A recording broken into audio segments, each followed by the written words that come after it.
Now, the next thing I want to do is, and also model how it can be used in instruction. And that's why I've got these sort of essays out there. It's sort of many of my colleagues where we've got sort of mini lessons really on a lot of these tools, where we take a tool, kind of like what we do in the higher ed chat, and we kind of guide sort of best practices. How would you teach this in different classroom settings, in different educational levels, et cetera?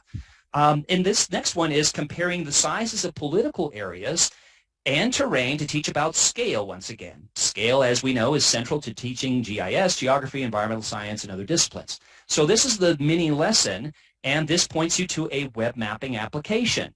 A web mapping application such as the Living Atlas apps, some of you know those. Those are some of my all-time favorite teaching tools, the Living Atlas apps. The Water Balance app, the Wayback Imagery, the USGS Historical Topos, the Indicators of Planet Earth. I mean, those are really great interactive teaching tools.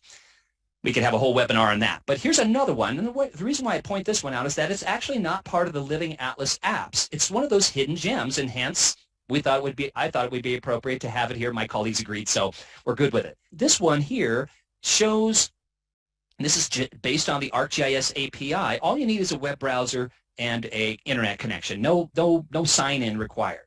So you want to teach about scale. Gosh, okay. Well, let's go over here. Look at this. So these countries are getting highlighted as I scroll over. What am I getting here? Oh, okay. You know where I'm going with this, right, folks? How big is India compared to, I don't know, the continental USA? I'm going to drag it over there to that part of the world. Now it's sitting out there on West Africa, but I'm getting closer to my goal. And, of course, you can do this for any place around the world. Gosh, okay. Does this confirm your expectations for how big India is? Does it shatter your expectations? Students at different levels, right? So we can see the shape and the size, and it's a 3D web mapping interface, right? So we don't have that distortion. Speaking of which, one of my favorite activities with this same tool is the age-old, hey, with most map projections, with many map projections, Web Mercator being so common, right?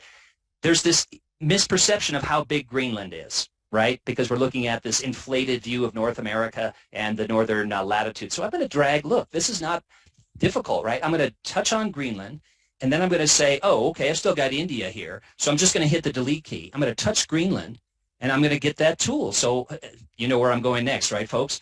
I'm going to go down to Brazil. Yeah, gosh, I always thought Greenland was humongous compared to Brazil, but again, wonderful, easy to use, powerful. And so by extension, the last moments that I've got with you all, I'm going to have you look at this. Everybody good with that? I hope this is of interest. Hopefully in the chat box you're saying, oh, this is fascinating.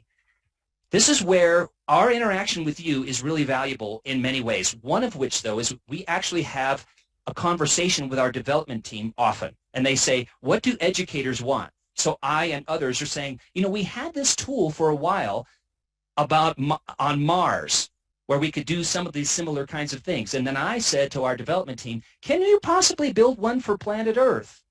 And they did. It wasn't the next day or anything, but, you know, tapping on the windows of the development team's house, it was able to be accomplished. So, again, we get input, valuable input from you, the educator community. So keep those ideas coming. So here's an essay on exploring Mars with GIS. If this doesn't make students go, that's amazing, folks, I don't know what will. Because you've got measure tools here. You can measure the diameter of planet Mars. Now, Mars is a lot smaller than Earth, as you know, but it's got some mighty big features. Mighty big being a quantitative geographic GIS term. No, I'm just kidding. Mighty big features. So this essay points you to the Explore Mars web API, web mapping application. And I'm just going to highlight a couple things.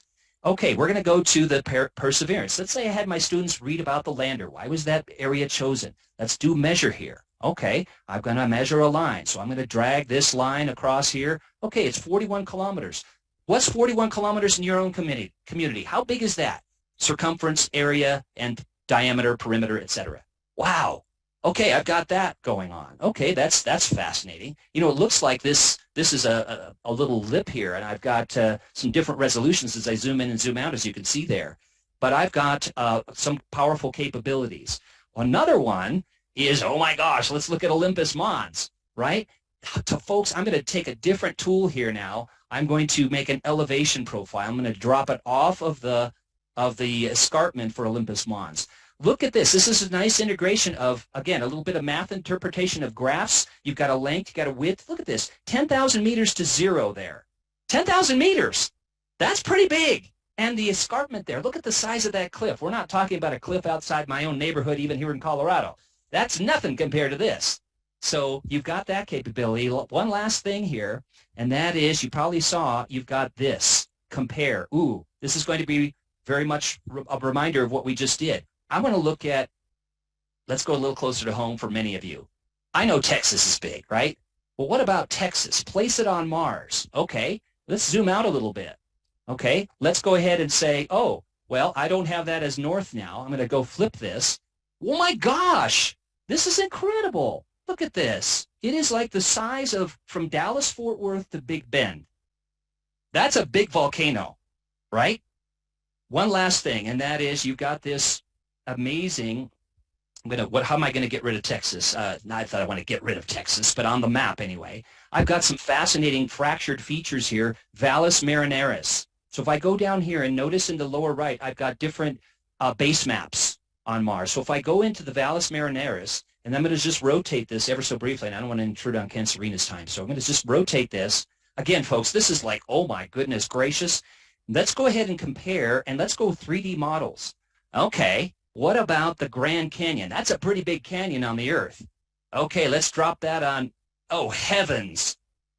Heavens being another GIS term. Look at the size of this valley. I mean, the Grand Canyon's big, but it's very much smaller, right, than this one valley here on Mars, Valles Marineris. Okay, so I just wanted to share that. The last thing here, to teach about these concepts of scale, I do have this 4 ways to teach about scale using ArcGIS Online, where I've got the 2 that I've shared here and a couple of other things for you to examine. I've also got some videos. And then I also have a story map about 4 ways to teach about scale, including some of the things that we've chatted about here. I hope that's valuable. And thanks, folks.